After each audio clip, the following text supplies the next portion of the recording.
আজকে সকালবেলা এই খাট্টা এলাকার কোন ফুলাদানি দুবাই থেকে কল দিছে, কল দিয়া কান্নার জন্য কথা বলতে পারে না, ফোন দিয়া কই হুজুর আজকে আমরা খাট্টার মাহফিলে আপনি যাবেন, আমার মাটার লেগে একটু মন বইরা দোয়া করেন। আমি কইলাম কেন রে?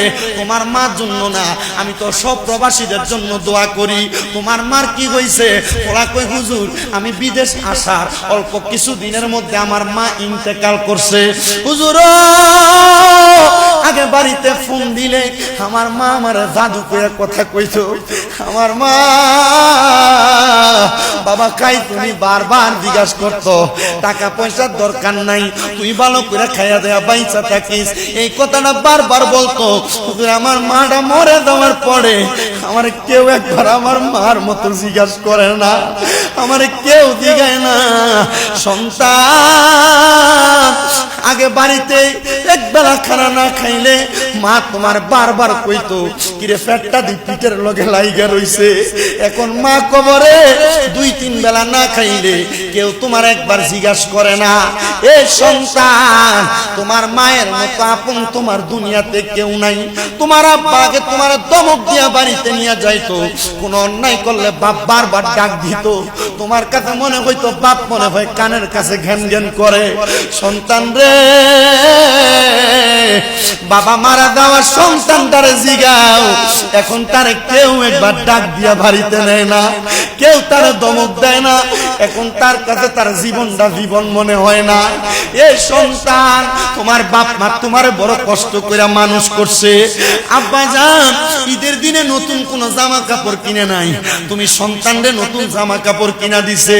মার কাপড়টা ছিঁড়া থাকতো, মা সিলাই করে পরে থাকতো, মা তোমারে নতুন জামা কাপড় কিনা দিছে। আব্বা আম্মারে যদি জিগাইতাম ইগো আব্বা আপনি ঈদের দিন নতুন জামা কিনেন না, আব্বা উত্তর দিত এখন কি আর আমার ঈদের বয়স আসেনি, তোমরা এনে এখন ঈদ করবা। আব্বা পুরান পাঞ্জাবিটার আয়রন করে পড়তো, আব্বার কাছে যে টাকা নাই ফুতে আব্বা ফুতেরে বলতো না।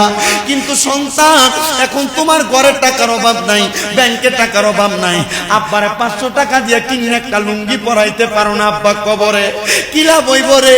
তোরে লাখ লাখ টাকা দিয়া যদি তুমি তোমার টাকা দিয়া তোমার মা বাপরে সুখী না বানাইতে পারো, এই সন্তান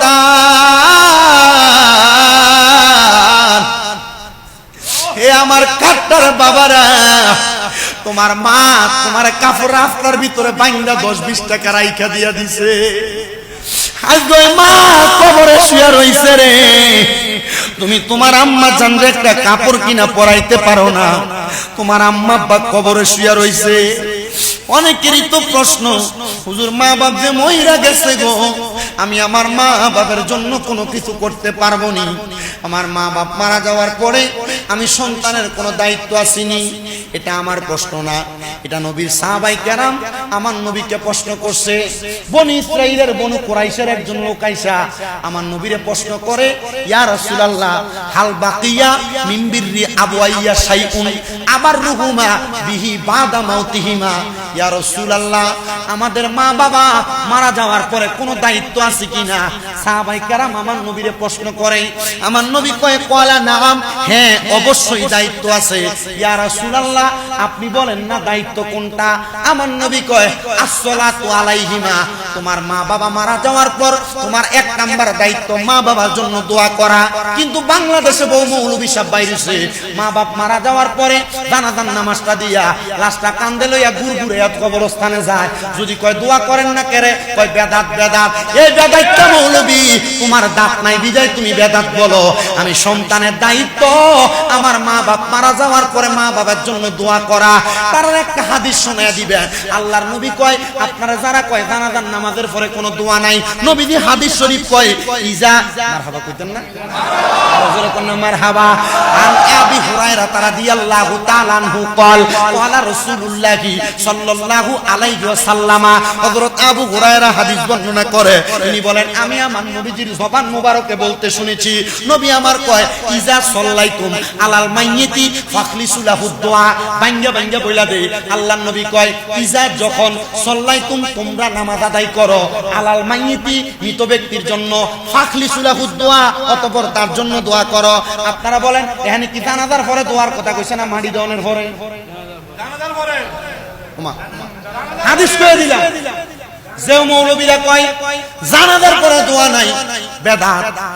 মৌলবীরা আপনার দোয়া থেকে দূরে রাখতে চায়। কি কথা বলেন না কেন?